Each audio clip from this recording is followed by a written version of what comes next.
Are there any targeted approaches for specific genetic subsets that patients should ask about?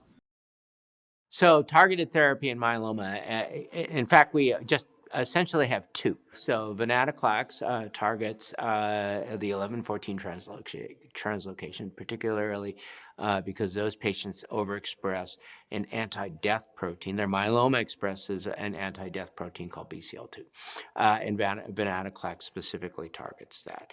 And the other one, the other targeted therapy that we have is actually for a mutation called BRAF. It's much more commonly found in melanoma, not multiple myeloma, but some myelomas have it. It's a relatively small percentage, and evidence suggests that you can use the BRAF inhibitors, which have been developed for melanoma, skin cancer, to use in myeloma. Now, that's probably the only two that are really out there that are truly targeted therapy. And there are opportunities that there may be other targetable mutations in myeloma. RAS is one of them, MYC is another one, but those drugs aren't available. And one of my good friend Larry Boyce, who's down at Emory, actually makes the point that if you look at what the vast majority of our myeloma drugs target, it's not the myeloma. It's actually the normal biology of being a plasma cell, which is the normal cell that myeloma cells arise from are plasma cells, and the vast majority of our chemotherapy actually targets the normal plasma cell biology. It doesn't target the cancer mutations. Now, that doesn't mean that won't change.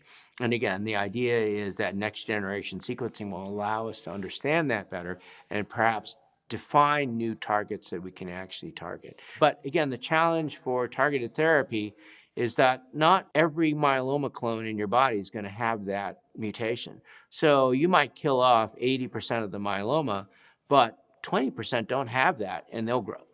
So again, I think what we are really looking at in effective therapy against myeloma are overlapping and stacking treatments on top of each other that don't let.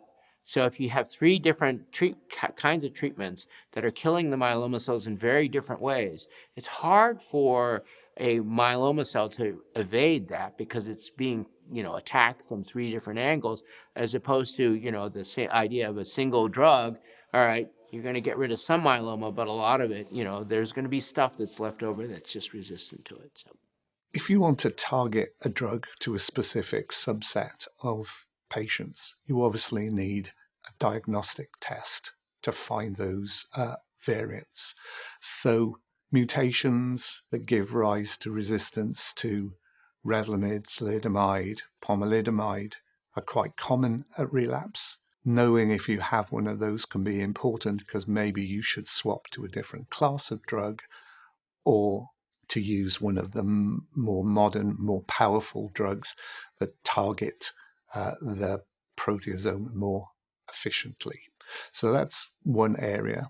I think it's very important to know if you have an 1114 translocation, because those are the cases that will respond to venetoclax, where the other ones don't respond as well and the drug's not indicated. So very important. You want to know if you have a RAS mutation or a BRAF mutation, because there are specific therapies for those. And I think we're going to start to exploit mutations in that pathway more in the next years that come up.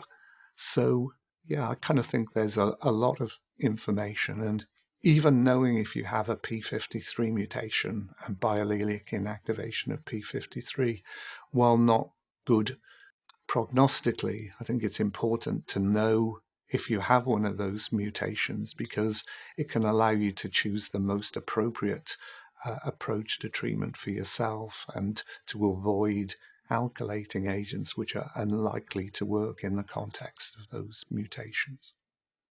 What testing is used to help identify mutations unique to your myeloma?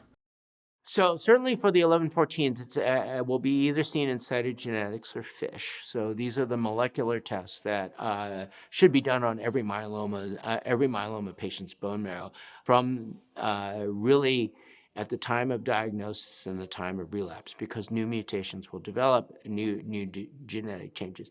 So the 1114 translocation can probably be most readily seen on this fluorescent in situ hybridization technique that, again, everybody should have. BRAF mutation is a little bit harder. That actually does require, for the most part, next generation sequencing or sequencing of the myeloma to actually look for those mutations in the myeloma cells. If you don't have a particular mutation at diagnosis, can it pop up later on in the course of your disease? So if you don't have a particular mutation at diagnosis, they can develop as you relapse because, and a specific example is the 1114 location, translocation. So they can develop as the patients progress, which is, again, why myelomas need to be looked at when patients relapse. You can't assume that the myeloma that happens when you relapse is exactly the same as the myeloma you had at the very beginning. What clinical trials are looking at actionable mutations? There are some clinical trials that are looking at actionable mutations, like the MyDrug study within the Multiple Myeloma Research Foundation. So if you have a myeloma research consortium member site close by, I think it would be a good idea to consult with them. If you have been exposed to a PI and IMID, to see if one would qualify. I think the MyDrug trial specifically is focused on high-risk patients who may be having a relapse for the first time. So if your care team has identified you as high risk, it would be extremely important to kind of have that consultation. That would be the time to get that genomic analysis done. There will be more trials coming that are genomically focused. So just stay in touch with your myeloma center of excellence and see that if that may be an option for you.